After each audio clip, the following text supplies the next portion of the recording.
for those of you who feel like you've got ADHD.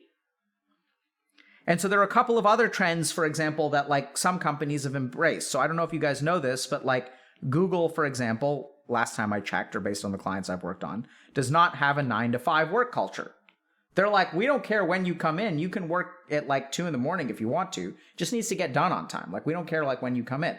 And so Google also sort of figured out that like, okay, we're just going to give our engineers like a cafeteria and a place that's open 24 hours.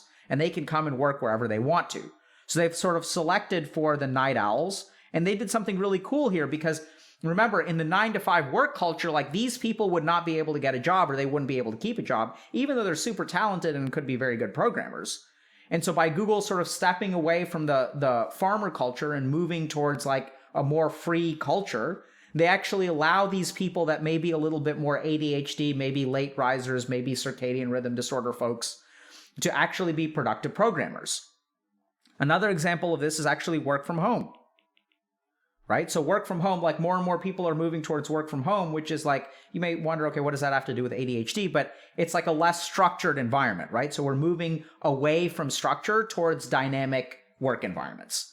And the more that we move in those directions, I think the more that the ADHD crowd will be like more able to like do a good job. So I'll give you guys just a very simple example of how work from home like supports ADHD. So remember, people with ADHD have hyperfocus or disordered focus, or lack of focus, right?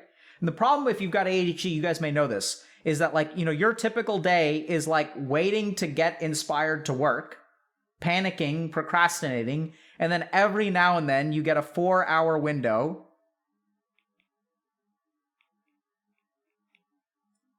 you get these 4 magical hours where you do 24 hours of work. You guys know what I mean?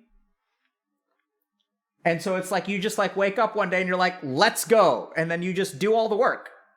And then like for the rest of the week, you're trying to figure out, why couldn't I do that on Monday? Like, when is that going to happen again? And so the work from home culture allows these people to succeed. Because if you're like an ADHD person, you have to work from 9 to 5. Like, what happens if your magical 4 hours doesn't happen in that window? You're screwed. You're never going to get promoted. You're going to get fired. It's like GG. So as we work from home, it's sort of like you just kind of work from home. You can be in your pajamas, but if you get a flash of inspiration, what used to happen is you get a flash of inspiration. Oh no, got to change out of my pajamas, put on my suit, commute for an hour, and by the time you get to the office, it's like you're hungry, over-caffeinated, and like it's shattered. Your muse is gone. And now in the work from home environment, it's like if you get that flash of inspiration, it's like you don't even need to put on pants. You just sit down and like bang out, like you program like a madman for 4 hours. And then you can go and like get some pizza afterward.